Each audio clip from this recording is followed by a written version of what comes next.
Look closely. Two neighbors, one swap. Do this enough times and chaos becomes order. This is the oldest sorting trick in the book. And today, we're going to take it apart piece by piece. Bubble sort, often dismissed, rarely understood, always taught first. Imagine a shelf of books, almost alphabetical, but not quite.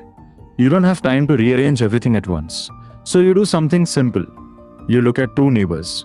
If they're out of order, you swap them. Then you move on. That's it. That's the entire idea behind bubble sort. Local comparisons, local fixes, repeated until the whole shelf is in order. Here is the mechanic in motion.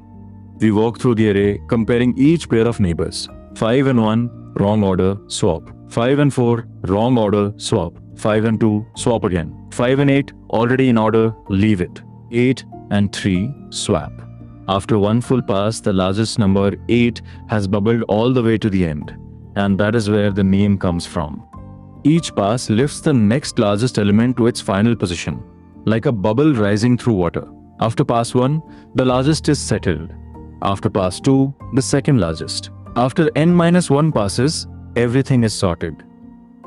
In code, it's almost embarrassingly small. Two nested loops, one comparison, one swap. The outer loop counts the passes. The inner loop walks through neighbors. Notice the clever detail. After each pass, we shrink the inner loop. Because the tail of the array is already sorted, we don't need to look there again. Now here's where most explanations stop, but we're going deeper. Count the comparisons.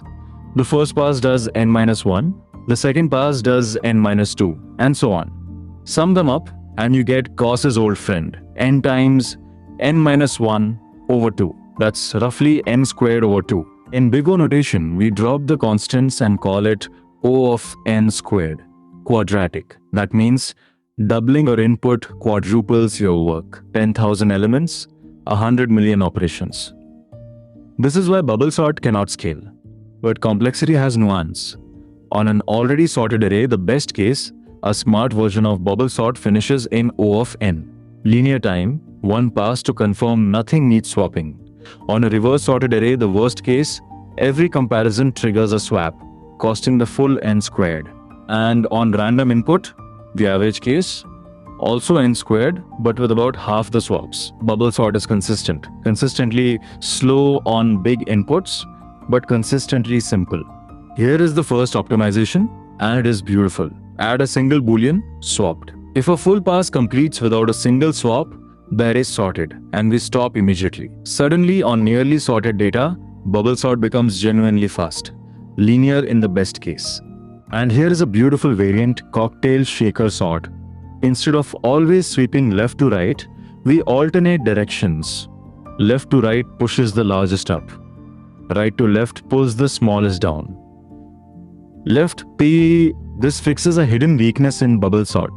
Small values stuck near the end, called turtles, that normally crawl one step per pass. Shaker sort sends them home twice as fast. So when do you actually use it? Almost never in production. Quick sort, merge sort, and tim sort win every benchmark. But bubble sort still shines in 3 places. Teaching, because nothing reveals the soul of sorting more clearly. Tiny arrays where simplicity beats sophistication. And hardware, where its purely local comparisons map beautifully onto parallel circuits. That's the secret behind odd-even transposition sort used in GPU pipelines. Bubble sort is not the best algorithm. It was never meant to be. It is the seed. From this single idea, compare neighbors, swap if needed, the entire forest of sorting algorithms grew. Understand bubble sort, and every other sort starts to make sense. If this clicked for you, the algorithms we covered before, merge, quick, and insertion sort, will feel even sharper now. Watch them next, and the whole sorting universe will fall into place. Until then, keep your neighbors in order.